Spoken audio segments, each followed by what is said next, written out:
Welcome to episode 327 of the Shared Security Podcast. And this week, we're going to talk about Mandiant's recent M-Trends 2024 report, which, according to the headline, says that traditional vulnerability exploitation is on the rise while attackers are ditching phishing.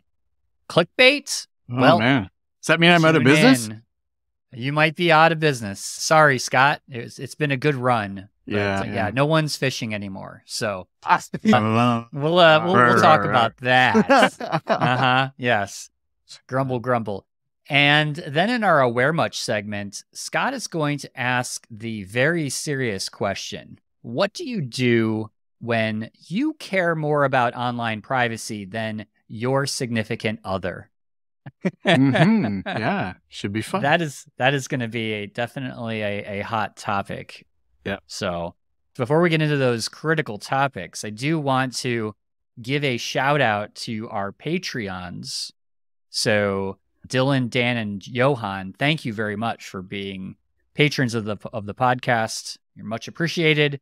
And if you would like to find out more information about how you can support the podcast and get all kinds of great benefits, you can go to sharedsecurity.net/supporter to find out more details. And with that, I would like to welcome the entire gang back, which is Scott and Kevin. We should do like a happy dance, like baseball players. Yeah. I don't know if anyone wants to see us dance. That was my happy dance. Yeah. Well, if you're on the YouTube, you can then watch Kevin do something. I don't know. I don't know what that was. Whatever that was. But clearly, it was great. Clearly, Kevin needs to keep his day job and not venture into his trademark move, performance art. His trademark move. But let's talk about this headline, which I'm sorry, I had to click it. I mean, vulnerability exploitation on the rise as attackers ditch phishing. So Mandiant just released this big report. It's actually a really good report. There's a lot of good insight into it. Specifically, they were talking about how attackers from last year, so this is data from last year, they are increasingly exploiting kind of more of the traditional vulnerabilities to gain that initial network access, during an attack, right? Not a big surprise. But what was a little bit of a surprise where they said that phishing as that initial attack vector, well, that declined 22% from 2022 down to 17, a mere 17% in 2023. But they want to clarify that still is the second most popular way of gaining initial access. I think they said it declined from 22% to 17%.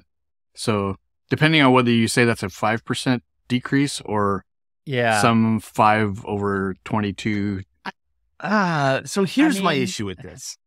I think we have to qualify this with a couple things. One, I didn't math this. So, good. We don't want Kevin mathing. No, please don't. The fact that I refer to math as a verb is probably a sign that I don't math well.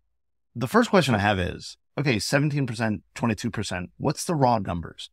Yeah. Right? Like if I worked 100 incidents the year before and 1,000 incidents the next year, right? Mm-hmm. Yes, there's a decrease, but is there, okay. Mm-hmm. The second thing I think, and this is the same qualifier we have for Verizon's report. I love these reports. I'm not diminishing these reports. I think it's great that we're sharing this kind of stuff. Mm-hmm. But we have to remember that this is the experience Mandiant has with their clients. Correct. So the question I have is, are we not calling Mandiant for ransomware as often? Or has ransomware actually gone down? Right? And the reason I say that is, nothing against Mandiant. They're expensive, right? I've talked to lots of customers that no longer call an IR company for ransomware. They slick the machine, they start over. They pay the ransom, they start over. They don't do anything else. Whereas a year ago, 2 years ago, 5 years ago, they would have absolutely called an IR company, but they no longer do it. I know of insurance companies that won't pay for an IR company for ransomware, right? So, and I'm not saying that I'm right that they're not calling them. I'm saying, is that anecdotal thing that I'm hearing, right? It's from my customer. I've got customers that have been hit with ransomware. I'm like, oh, who are you calling in for that? Nobody. We slicked the machine. We rebuilt, we threw the machine out. We built a new one, like whatever that is, because it's the same thing. And it's actually called out in the article. Like the dwell time has come down, and Mandiant's like, hey, dwell time has come down, but it's because with ransomware, the attacker wants you to know. It's like, hey, I'm over here. Yeah. That's how they get paid, right? Yeah. Our EDR protection is not detecting ransomware faster. The user's like, oh, dang, my machine's encrypted. So it's a mix of different variables, right? So you don't really know whether it's, all the reduction in ransomware or the increase in ransomware, and the reduction of use of incident response services. I don't know. I will say, though, that I think another aspect of it is we've had some very well-known, easily exploitable flaws. Yes. MoveIt was called out, right? Like these things are absolutely becoming more popular. And I will say they are a reason, there is no question. You get hit with the MoveIt vulnerability, you call an IR company, or you have an IR resource yourself. You're doing incident response. You're not just slicking that machine and starting over. You have to figure out what happened. You have to figure out how far they got. Whereas with the ransomware, a lot of people treat it, not necessarily saying it's correct to do it, but a lot of people treat it as, they got in, they hacked, they ransomwared us, move on. The MoveIt flaw, it's like, okay, what did they get? What did they grab? What data was available? You have to have some type of IR for, right? Yeah. But so it's also true. Those aspects. I think it's also true that most ransomware, I think, is still or increasingly stealing data before they actually do the ransom. Yes. Right? That's why I say I'm not arguing it's correct that they do it. I personally think if you're getting hit with ransomware, in most cases, my experience has been that's the last thing they do. They've already stolen the data. But by the way, they got in to do the ransomware, right? Like the fact that they encrypted the data meant they had access to the data. Yep. It may have been completely automated. They still had access to the data. And it's like, hey, you know what? There's all this data. Maybe I'll take it before I encrypt it. Yeah. Of course, you would never say that because you're a good person. We know you are. You're Canadian. As far as you know. And that's valid. All Canadians are good. That's right. And nice and kind. Yes. We'll keep going. I'm not going to argue. Yeah, exactly. It's like, yes, I am. Yes. I would say, I'd like to take this opportunity to say that if you work for a company that is doing IR of some type, I think you should start mimicking what Mandiant and Verizon are doing. We should have more organizations publishing details of what they do, what they're seeing, because this is the type of data that helps us move the needle. Right. And I'm not talking about moving sales, right? I'm talking about, I can do a better job. I can convince you easier of why this is important. Right. I just saw a headline. I've not read the article yet. I just saw a headline this morning about this endpoint protection software that was using HTTP to deliver updates, and an attacker man-mailed it and delivered malicious updates. And it's like, it's real, right? Yeah. Like, we've been talking about that for years. We've said it's a problem for years. Now here's a real example of it happening. That type of data being public. When I was in Baltimore last weekend, it was actually one of the conversations we had was, it's 2024 and the red team still talk more than the blue team. We have no problem with filling a conference with cool exploits and cool attacks and cool whatever. We don't have the same on the blue side as much, right? We still suffer from that. And Mandiant putting out this type of report, Verizon putting out this type of report, it's just goodness for all of them. It really is. But the one thing I do want to point out too, though, and people do need to know this, that this is, when they read these things, this is data from their customers. And you had mentioned that earlier, Kevin. Don't always think that this is like the trends for the entire industry. Like, when they're saying like, oh, phishing is decreasing, like that could all change, with their clients, right? Yeah. We just don't know what the trends really are overall. You could take this report, the Verizon report, and whoever else's report, probably put together there's some synergies, right? These are similar things we're seeing, but we just need to be careful with the data that is given to us in these. Yeah, the statistics are, you have to take everything into account.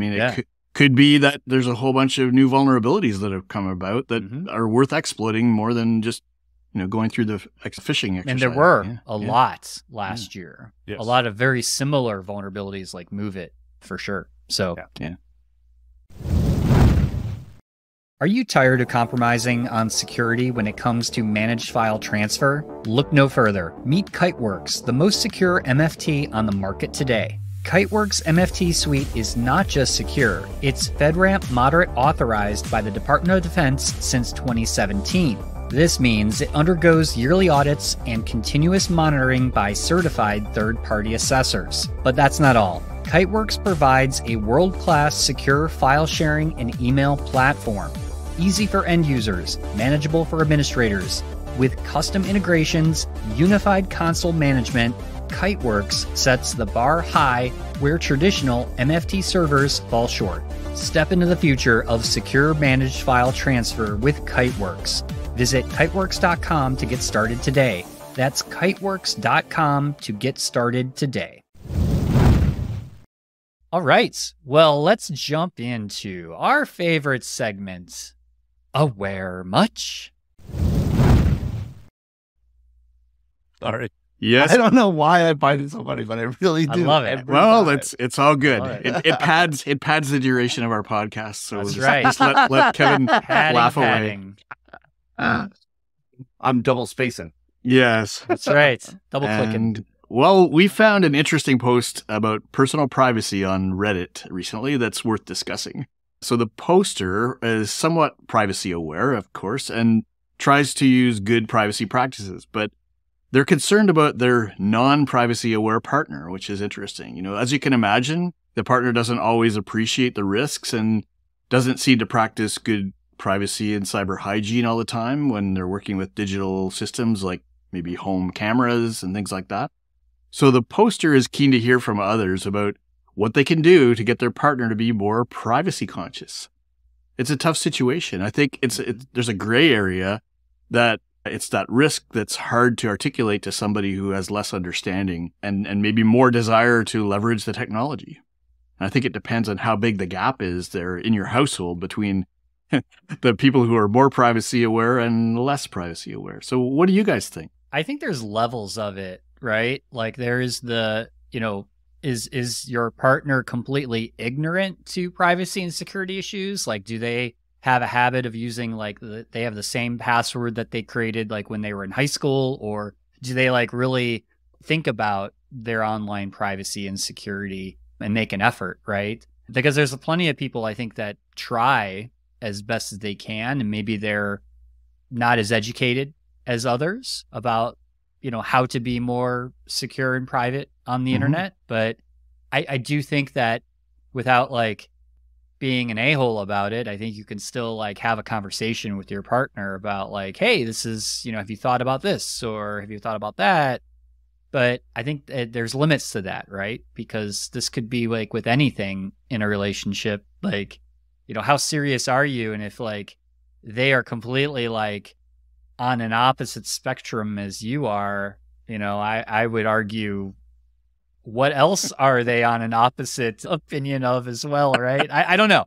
I mean, opposites attract, all that stuff can play into it, but it depends. I'm gonna throw an additional thing out there. Are you right? The number of people I talk to about privacy that are so far over an edge. Yeah. Right? I've had people well, I don't know. I'm not on social media. Oh, that's cool. That good for you. No. Privacy, blah, blah, blah. Wow. What kind of phone you got? Right?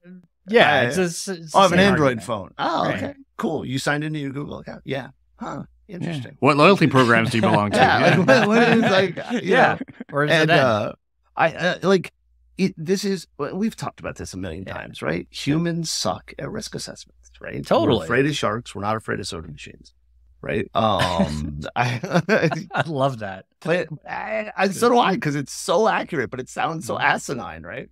And so I'm on TikTok. I enjoy doom scrolling TikTok videos. I'll admit that. And screw the government for banning it.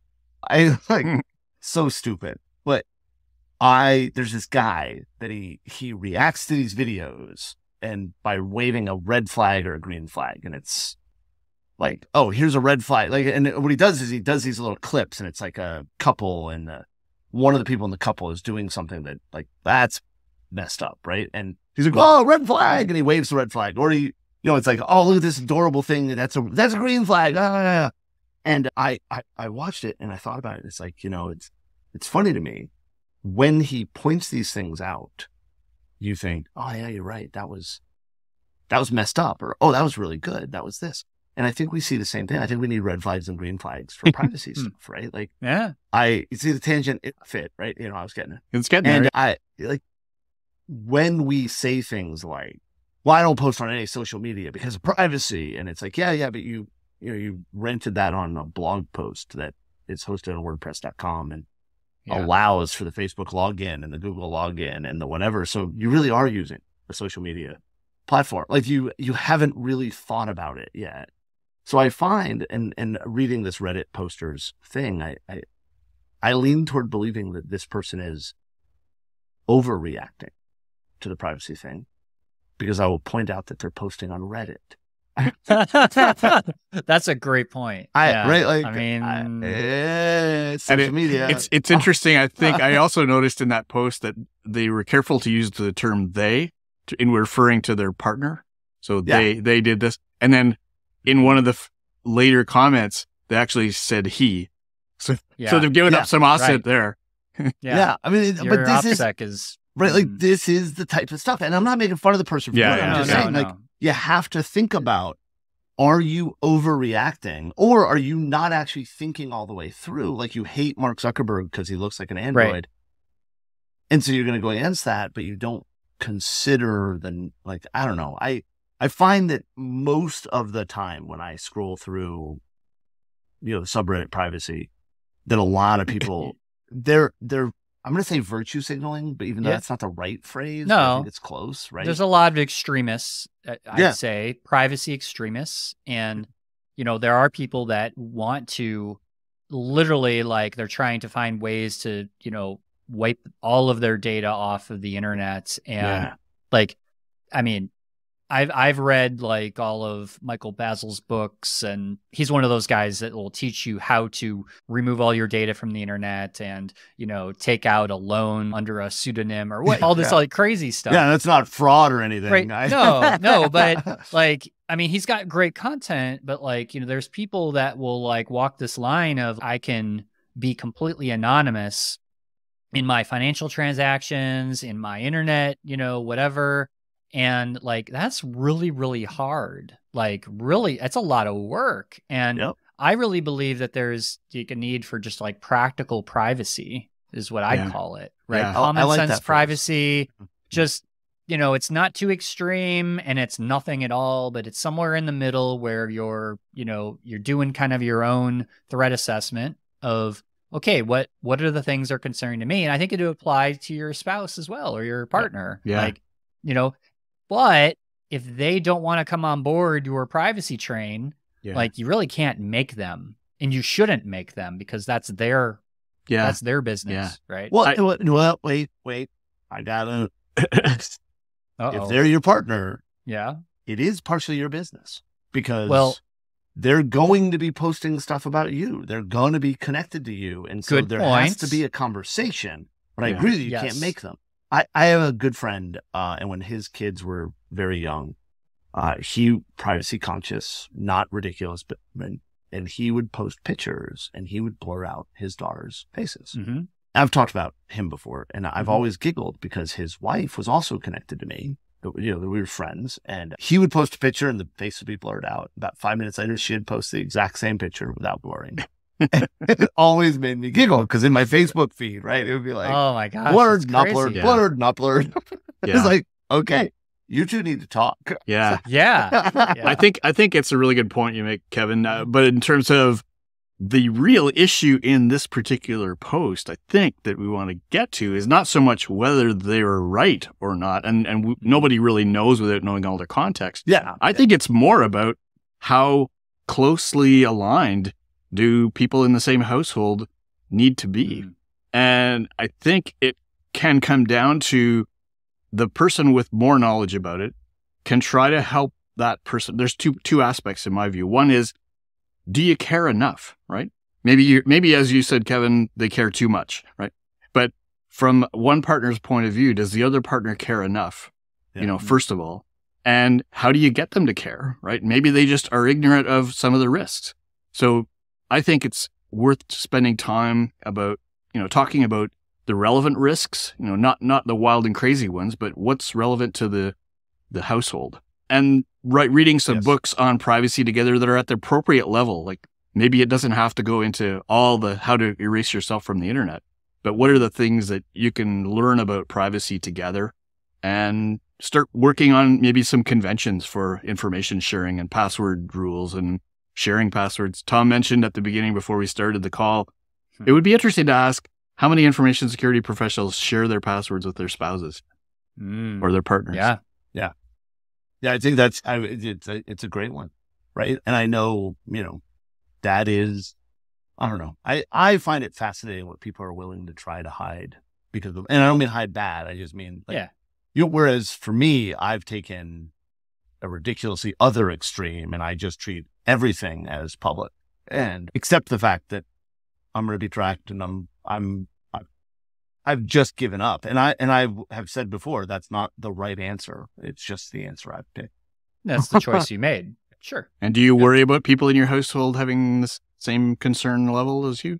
So when I had a household, before I initiated the divorce procedures, yes. Okay.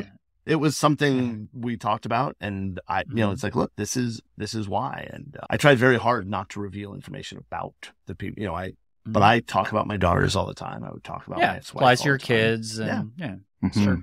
Interesting.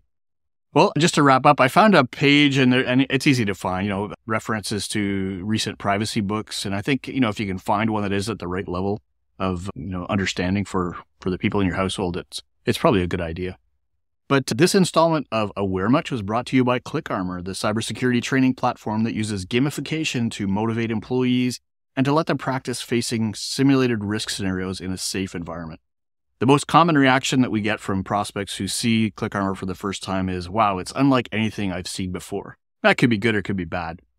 Most of the time, it's a good response, though. So if you're looking for a more engaging and effective way to educate employees on phishing, social engineering, or even role-based security concepts like administration or application development or cloud security concepts, we can provide something unique for your team. So just visit clickarmor.ca and ask for a demo or a free trial. And while you're there, you can also join the Cybersecurity Awareness Forum to stay plugged into the world of security awareness and human risk management. So that's it for this installment of Aware Much. Yeah, thank you, Scott. And we just had Aaron Gallagher on the show. That's right. Yes. That was last week's episode. So if you haven't checked... Yeah, Erin she's one of our frequent panelists on the Cybersecurity Awareness Forum and just has amazing insights from running a security awareness program for huge organizations and just a fun person to chat with. Yeah, very popular episode, by the way. A lot of downloads of that one. So if you haven't given that a listen, definitely do that. All right, gentlemen. Well, I think that is all we have time for today. But thank you both. Well, thank you, folks. Great to have you all back.